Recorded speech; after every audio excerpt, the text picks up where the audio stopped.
Welcome to Merschman Seeds Cup of Joe. On this episode, we talk about field days and management practices for diseases and pests on your farm. Hear about our Merschman PowerCore Enlist corn, and stick around for the corny joke. Hi, this is Joe Merschman. Welcome to Merschman Seeds Cup of Joe. Today we have Turk, Lynn, and Ben. I'm going to start with Lynn. Lynn, you've been burning a little bit of fuel through that pickup.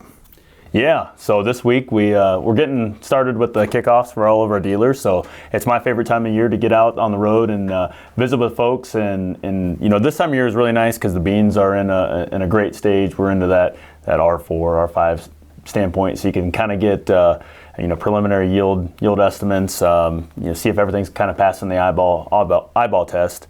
And then on corn, we're coming into the dent stage in most places, so we're getting a pretty good judge on how things are filling out through the year. So on Tuesday was up in Wisconsin Illinois border up there.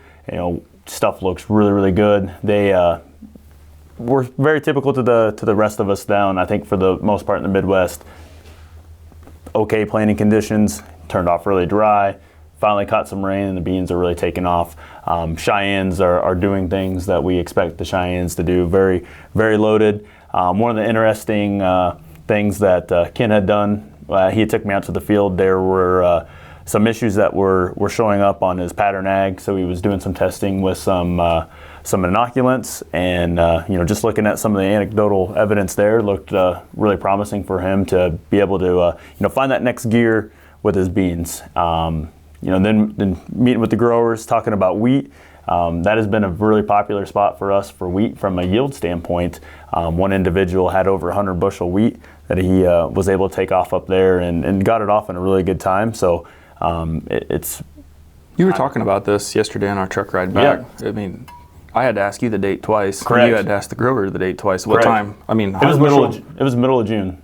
In Wisconsin. With the Maddie coming off then, it was something that really opened their eyes up that, hey, we can make this double crop thing work from step one. We've got the timing of our wheat down. Now we just got to get the beans in and make sure that beans can come off. We pick the right maturity to maximize yield, but not be too far into the fall where they have some issues with getting some crop out and getting the beans to dry down. But very interesting take there, because typically double crop, I mean, we kind of think that we're the northern edge of double crop, and now with these early varieties, or medium early varieties, we are blowing the doors off of the geographical location for double crop. So that was really exciting to talk about those guys and kind of see the interest up in Wisconsin for double crop. Yeah, it's fun. It's interesting how that heat unit, we always look at that heat unit curve for corn and soybeans, but it's relevant for wheat too, isn't it? I mean, that there's a lot of sunlight in Wisconsin. Absolutely. Yeah, and I think you got to remember on wheat is it's a lot like corn. You got to get it planted on time. In other words, the later you plant, you lose a little yield potential, but you also push that maturity a little later too. So choosing the crop that you're going to follow in the fall, so you can get it planted at the fly-free date or a week before the fly-free date, is critical. And the nice part with our varieties, as we take them north, they stretch out a little bit. So those guys have a really great opportunity to produce some really high quality straw. And a large quantity of straw as well. So there's a lot of benefits for those guys when they're looking at wheat from a yield standpoint, wheat from a yield and straw management or straw standpoint, and then we throw the double crop option on top of that as well. That there's really good opportunity for those marginal acres. Up there, a lot of corn, a lot of alfalfa from the dairy perspective, but they're looking at, hey, we can add more value to our bean acre by throwing wheat in front of it, and it's going to be a really good option to break some rotations and have that into the mix. It's a big help for insistent nematodes too when you throw wheat in there too. Yep. So from a disease standpoint, the beans looked really good. Maybe some light sudden death kind of showing up in some areas that maybe some compaction, right by waterways, coming out of the waterways, turnarounds, turn rows, that kind of stuff. So, but nothing too major. So seeing a little bit of septoria, which isn't uncommon. I mean, I think that's something that everyone kind of fights with being so dry and then catching rain. It's coming in on the lower levels now, but we're to the point where I don't think that's a management tactic that we need to worry about. The pods have a pretty decent head start on the septoria. white mold wise, that we kind of historically are of a concern to the north, and everything looks really, really good up there from that standpoint. So. Yeah, we were probably dry during that potential outbreak, so we didn't see as much this year. Yep. And then you and I and Dylan traveled over to Indiana on Thursday, and we went up to near Kankakee, Illinois for a pit stop there, and then worked our way down. And I would say that central Illinois, north central Illinois, is probably going to be a little bit of concern from a yield standpoint. Beans look like they had gone from one extreme to the other. They had the drought, and then they went to too much water. We're seeing a lot of drown out spots that the beans have finally given up, and they're going to have some holes in fields where I think yields where the beans are standing are going to be good, but those holes are really going to drag down the average. But when we look at that, you definitely can also see corn management tactics that really stand out. You have on one side of the road, corn looks real nice, real dark green, and on the other side of the road, sulfur and nitrogen deficiencies seem to be showing up this time of year. It's pretty interesting to be able to look at that. So, as you're driving around, start looking at the tops of the corn plant. From Iowa to Indiana, you can really start seeing the sulfur deficiency stand out, and same with nitrogen. And even in some of those areas, potash deficiency in beans is starting to kind of creep back in again on the field edges. Yeah, I think fertility this year is really paying off. The farmers who keep up on their fertility, keep their levels good, they're going to pay off big time this year because of the dry weather and then now the moisture. And I just think that those are the fields that are going to be the best fields and highest yielding. Absolutely. Yeah, and then the plots. I mean, we went out to the Pence group to their plot, and I'd be remiss to say that I couldn't pick my favorite bean out of the lineup. That's over by Lafayette, Indiana. Yep. So the Road Warriors were at it. We made the trek out there, and appreciate the Pences for having us, because it was really, really nice to take a look at. We get looking at beans in Iowa and Illinois. Sometimes they can kind of act the same, and we're curious on what it looks like a little further east if stuff has a geographical fit. But just right off the bat, the McKinleys, the new Lincoln, we're doing things that we expect them to do. The Monroe looks like it's going to be a product that's going to be very, very stable across all geographical footprints from here to there, out west. It just looks really good. So it was nice to get an eastern perspective on some of those varieties, and take a look at the Merschman corn out to the east as well. Yeah, and I know I can't hardly hold Ben down, his excitement about the Merschman PowerCore corn, and I'm excited too, just from the standpoint of the fact that we're coming to market first with it. We're ahead of even a lot of the big guys, and it looks like a really impressive product. And then of course you got those multiple modes of action for post if you need it.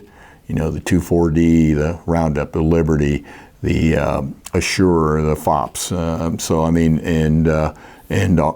just think that that's going to be a great tool to have in your toolbox if something goes wrong, that you still have a way to rescue your corn crop, because weed control is so important today. So important. Yep, we've had the good weather. I haven't talked to one farmer that doesn't understand the fact that what these cool nights are doing for fill. It's going to be fun to get the combines out when that time's ready to roll. It's going to be here before we know it. So. And some dews in the morning. That's absolutely correct. Yeah. It's been a busy week. The beginning of the week for me, spent a lot of time talking to sales managers about sudden death. So from northwest Missouri to western Iowa, you saw a little bit of sprinkling of sudden death in Wisconsin. We saw some, as we were driving east, you could pick out the fields going through Illinois. It's one of those years it's the reminder that, hey, we do have it out in the fields. It's going to be a good year to get good scoring done on our plots for really picking out the varieties that stand out from a sudden death perspective, from a variety tolerance. But the majority of the pictures that I've seen are in starting line treated or untreated beans, or beans that are treated downstream that don't have either Sultro or Levo on them. I really do think that Sultro or Starting Line Plus is the right answer for cheap insurance, because when you do start to see those symptoms out there, what I see when we typically see like a peppering, it's not going to be noticeable on the combine. We may have lost a bushel or 2 or 3 at that point, but like when we start to see the pockets show up, it is devastating for yield loss. I mean, back in the heyday, I mean, it was pretty easy to put 50% of the crop out. Yep. Yeah, when we first started seeing sudden death, we had no way to stop it. I mean, I'd had farmers call me and said if I could just get those 25 to 30 bushel yields up to 45 to 50, I could average 60 plus really easy, and those pockets just kept growing and growing and growing. So we're very fortunate to have a product that will help us get through the worst of it. So sudden death needs cool, wet conditions for that. And when the soybean's in the crook stage, when it's germinating and coming out of the ground, that Fusarium species infects the plant and basically sits there and builds inoculum, reproduces and builds a colony on the root system. Typically the finer root hairs is where they find sudden death to be the most predominant. Syngenta has done some studies on that, and I'm really curious to see where we go with that. But basically we have cool, wet conditions, and the soybean will grow, and you don't see anything throughout the entire growing season until we get to the R4, R5 pod fill time frame. And there's a constant tug of war between a soybean plant and the soil for water. So soil is actually, you can measure how much water is in the soil based off bars of tension, because the soil is holding onto the water pretty tight, and that soybean root is trying to extract that water away from there. So when we were dry for as long as we were, we don't typically see sudden death symptoms. I don't think we've had a year like this in the past 5 years that I've been paying pretty close attention, where we've had this much rain this late in the season, and I think that's why we were seeing the sudden death show up as bad as we are, because once we get that rain, all of a sudden there is no tension. It's like both ends of the tug of war rope collapse and both people let go, and there's no more tension. That inoculum has built up toxins around those roots, and it pulls all of this water in, and it pulls all that toxin in with it when it's trying to fill those pods. And though that toxin goes into the plant, it starts to defoliate the interveinal chlorosis, like you get defoliation, and you're left with a plant that has no energy source to finish filling the pods out. So I think that's why we are seeing sudden death worse this year than what we've had in the past, is because of the amount of rain that we have had, and there is no tension between the soil and the soybean root. So I think that's why it's worse this year. What are the things that we can do to control it? Look at the soybean varieties. We use our breeding programs, actual scores. They are not marketing scores. They get updated every year. The more information we get. Explain that a little bit, Ben. In other words, we are conservative in our sudden death scores, and so we put them in the way they are. Some companies, if it's the best that they have, they'll put them up towards the top of their scale, where we put them where they actually are. In other words, there's no such thing as a variety that's totally resistant to sudden death. So on a 1 to 9 scale, if companies are rating their products at 8, they might be a little bit more of a marketing score, where we might rate ours at 6. And consequently, we're being realistic. In other words, we're going to be better. 5.5 would be, or 4.5 would be average. We're saying it's much above average, but there's nobody that has something that, in my opinion, that is an 8 or a 9 on a 1 to 9 scale.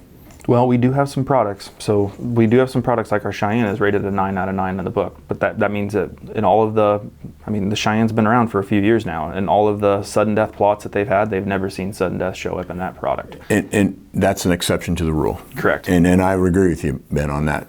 But for the most part, if you're really wanting to control sudden death, pick that highest score that's in that seed company's book, and then put Saltro on it, or Levo, and that's your best way to combat it. And then if you want to do a management practice, wait till the soils are warm, right? Correct.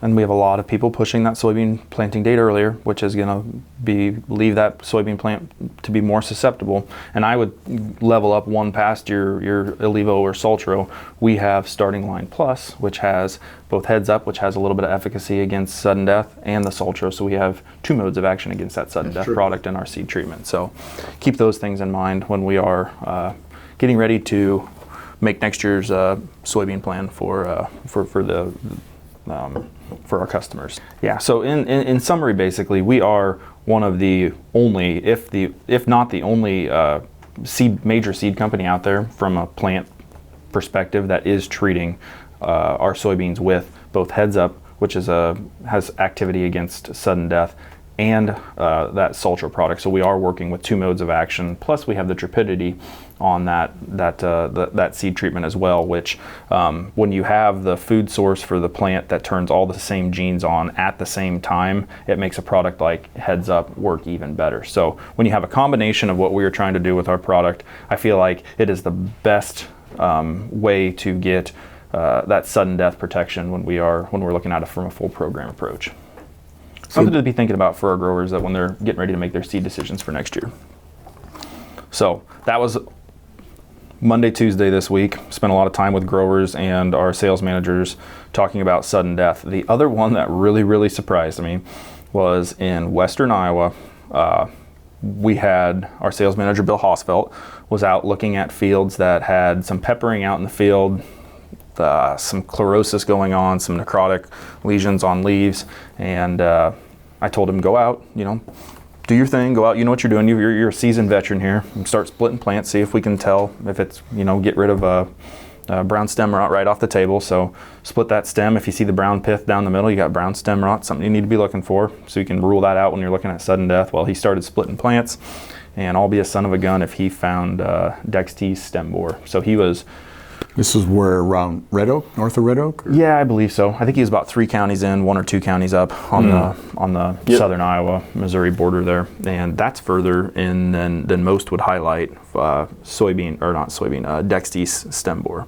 So what you see when you have Dectes stem borer is when you split that plant open, there's a little like accordion style worm that's in the middle that burrows down through the stem.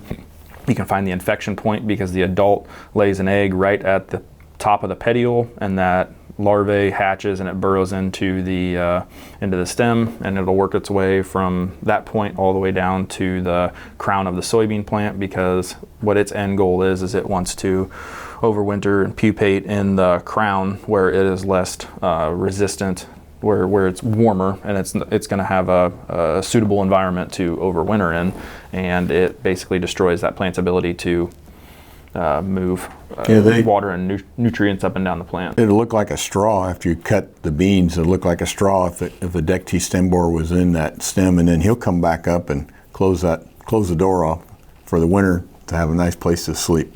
Yeah. Well, unfortunately for him, he's a little bit of a booger, and it is further east than what we have seen from. We can throw up a map here where Pioneer has outlaid where Dectes stem borer is typically found. So another one of those things, that we got to keep an eye out for. It's a struggle because there's not a lot of management. Very, very effective management strategies against the Dectes stem borer. We were actually talking just before the filming of a different way you want to describe on how the guys were dealing with gall midge. We found it on an ag web, one of those blogs, I guess. Yeah, the Dectes stem borer is one of the ones that bores in the stem, but we also have the gall midge. And actually, Brian McKillop in our office, one of his jobs every day is just kind of check to see what's going on in the world, and then if he sees something of interest, he brings it to us. And he saw that over in Nebraska that they're doing some work where they're cultivating early in the spring and pushing that dirt up around the base of the soybean plant. And the gall midge, I guess its life cycle is the adult tries to put that egg or whatever at the soil line. If you got soil built up, it's not able to do it. So it works as a barrier between where they overwinter around the outside of the field and getting them into the field. So a couple laps of cultivating could create a barrier from gall midge entering into your field. So we'll keep an eye on that and try to let folks know about that, because that one there too is once it gets inside the stem, there's no way to control it. It's very difficult, just like Dectes stem borer. So Yep. So there's a management strategy for a pest we were talking about last week. I think one of the things that the researchers have done with the Dectes stem borer is a light disking on top of the ground to get those tops of those soybeans, the crowns open back up. So hopefully you can get a freeze off. I mean, that's a possibility or an option, but it's hard. There's lots of pests out there that are trying to eat our lunch every day. So busy week. Yep. Turk, do you have anything that you'd like to add this week? Next week's Pro Farmer crop tour, and it's going to be hot, and so it'll be, both of those have a tendency to possibly move the market a little bit up, and we did see the drought monitor come back out, and it's still dry. We still need rain, but the good news is it looks like after this next week things are going to cool down and be a little bit more normal, and we're getting to that time of year where the average temperatures above normal are actually lower than they are, but we're still going to be in the 90s all next week. Going to be hot weeks for sure. Yep. Well, that brings us to the corny joke. Again, thanks to some of our customers trying to help me out, trying to improve our program. Joe Sinclair from Quality Ag Service sent me this one. What do you call a bear with no teeth? What do you call a bear with no teeth? A gummy bear. Gummy bear. The kids will like that one. Okay. I like that one. Yeah. This one here is this guy's driving down the road, and he picks up a hitchhiker. Okay. And the hitchhiker gets in and says, "How do you know I'm not a serial killer?" And the guy that was driving the car said, "What's the chances of two serial killers being in the car at the same time?" Anyhow, thanks for watching this week. We hope your family is healthy and safe, and we'll see you next week. And we sincerely appreciate your business. Take care.